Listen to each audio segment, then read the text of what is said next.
Dan yang kedua, barulah teman-teman melakukan riset ya, barulah teman-teman setelah menentukan topiknya apa, misalnya kesalahan-kesalahan dalam branding, baru teman-teman cari informasi terkait dengan kesalahan branding itu apa saja gitu ya. Yang langkah pertama teman-teman harus cari dulu ya di Google gitu ya. Jadi baru setelah itu di ChatGPT. Sekarang kebanyakan kebalik, cari gampangnya di ChatGPT dulu, Google-nya seringkali dilupakan. Itu sangat bahaya teman-temannya, fatal itu sih. Kenapa fatal? Saya akan jelaskan teman-temannya. Teman-teman akan harus mencari data sebanyak mungkin, seluas mungkin ya. Tergantung teman-teman akan membuat tulisan dari topik yang teman-teman pilih tadi itu seberapa luas. Nah itu kan berarti kan untuk mencari informasi yang seluas-luasnya teman-teman ya harus cari di banyak website ya, di banyak situs ya. Makanya teman-teman pertama kali dulu harus menggunakan Google ya, Google. Di situ teman-teman cari segala macam informasi yang teman-teman perlukan dan cari situs-situs website internet apa saja yang memuat informasi yang teman-teman perlukan ya. Kemudian nanti teman-teman tinggal di save ya alamat dari situs tersebut, barulah teman-teman buka satu-satu gitu dan teman-teman nanti kasih catatan lah ya kalau yang perlu di penting mungkin bisa di copy paste di halaman MS Word misalnya, kemudian sehingga nanti teman-teman bisa untuk teman-teman baca lagi rangkuman dari berbagai website tersebut, baru nanti itu bisa dibuat menjadi referensi ataupun panduan untuk membuat satu tulisan gitu.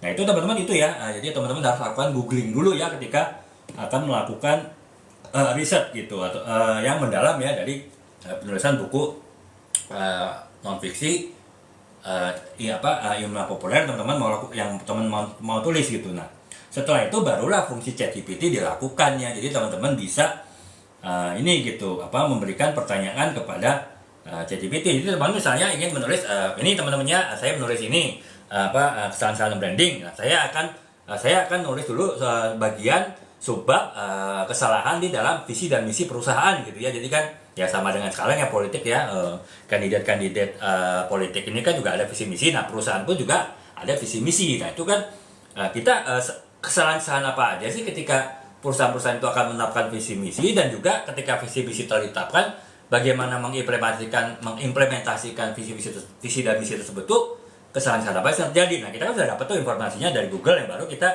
kasih pertanyaan kepada si ChatGPT. Misalnya kita udah tahu nih bahwa kesalahan yang sering dilakukan oleh perusahaan itu adalah dia membuat visi misi asal-asal aja gitu ya kan.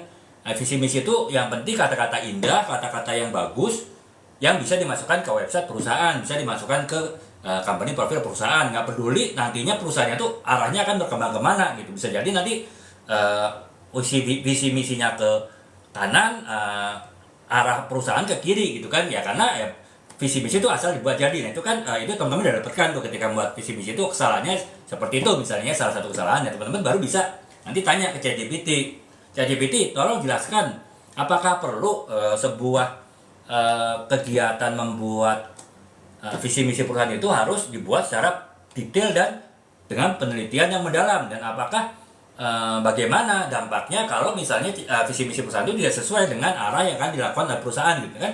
Nah dari situ kan ChatGPT bisa kasih pendapat ya, bisa kasih argumen. Nah dari situ baru teman-teman bisa membuat kurang lebih gambaran akan menulis kesalahan di dalam penetapan visi misi perusahaan itu seperti apa ya, dengan menggabungkan antara informasi dari Google ya, dari Google yang teman-teman dapatkan dengan digabungkan dengan rekomendasi ataupun jawaban dari ChatGPT tadi. Nah itu baru teman-teman tulis ya. Jadi ya lagi-lagi teman-teman itu hindari menulis plek-plek dari sebuah ChatGPT ya, hasil ChatGPT ya, sebelum dibandingkan dengan hasil googling ya.